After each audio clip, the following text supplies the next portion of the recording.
We are back for Ask Us Anything from the Do This Not That podcast presented by Marigold.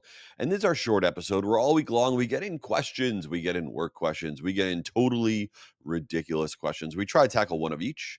And if you want to submit one, you just go to jayschwedelson.com. There's a button that says podcast, another one that says Ask Us Anything. And we love getting your questions. So let's jump into it. Let's do the work question first. We got a question in from Danny from Chicago. Oh, it's gotta be so cold there. I'm in South Florida. It is so not cold here. Do people do snowshoeing in Chicago? I have no idea. By the way, snowshoeing is horrendous. If this is your go-to hobby, you need to change that up. I've done snowshoeing a few times. It is boring. It is slow moving. It is bizarre. So very anti-snowshoeing. I don't know why I'm talking about that. All right, Danny, what is your question? Jay, we're seeing some of our marketing tactics that have historically worked really well, but now don't generate the same performance. How often do you sunset a tactic?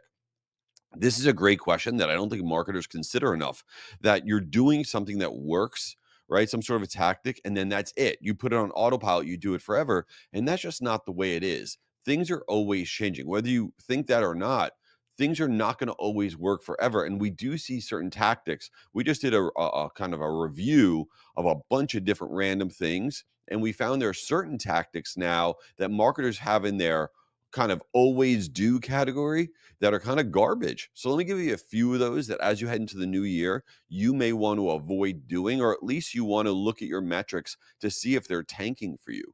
One of those very simple ones is first name personalization in the subject line of your emails. So for years, okay, it used to be that if you did J comma whatever in the subject line of your emails and you personalize with somebody's first name, it would increase the percentage of people opening up your emails.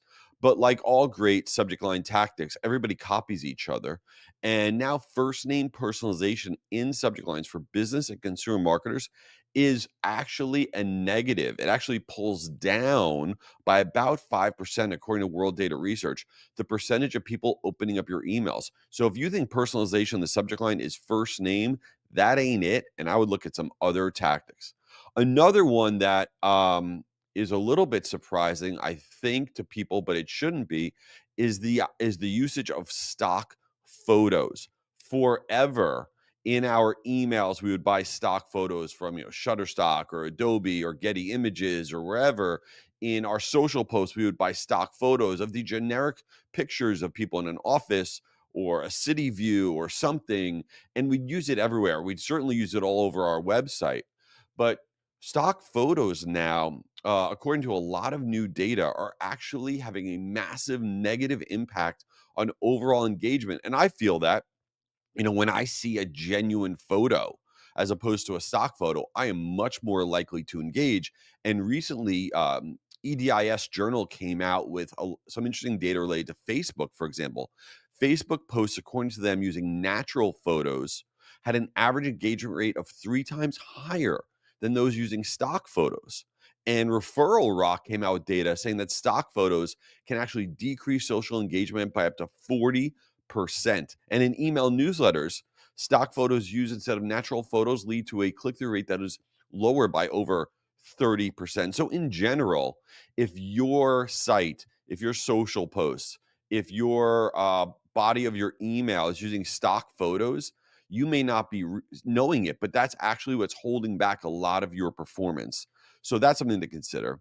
Another one is buying of cold lists. This is very different than doing dedicated email send or even renting an email list that's opt in.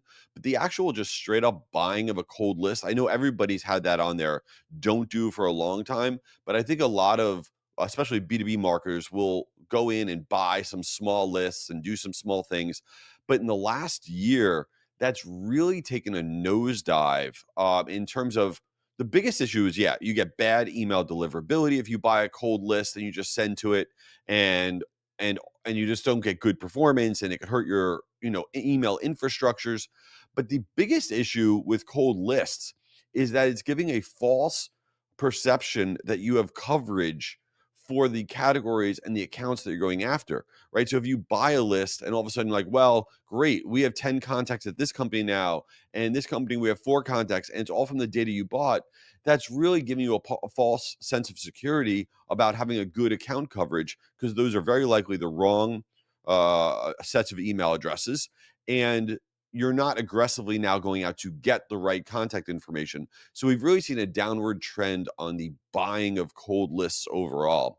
So what else? All right, let's before we get to the ridiculous question, which is a totally ridiculous question, I wanted to let you know that this podcast is exclusively presented by Marigold. Marigold is a roll up of some of the best platforms on the planet: Cheetah Digital, Emma, Campaign Monitor, Live Clicker, Sale Through. That's all part of Marigold. And you can check them out at meetmarigold.com if you need an email sending platform or a loyalty management platform. And they just came out with a new piece of content, which is the Loyalty Program Optimization Guide. And you can get this thing at jayschwedelson.com/marigold. And you're probably tuning this out. You're like, oh, great, he's reading a sponsor ad. No, this is important because loyalty marketing is exploding. And if you don't know how to do it or your program stinks, you want to download this thing. It is free. jayschwedelson.com/marigold. Strongly endorse checking that out. All right, let's get to the ridiculous question.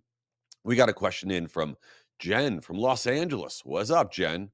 Jay, do you send out a holiday card each year? We don't, and I'll tell you why. So, we did a family photo shoot not too long ago, maybe a few years back, and it was a disaster.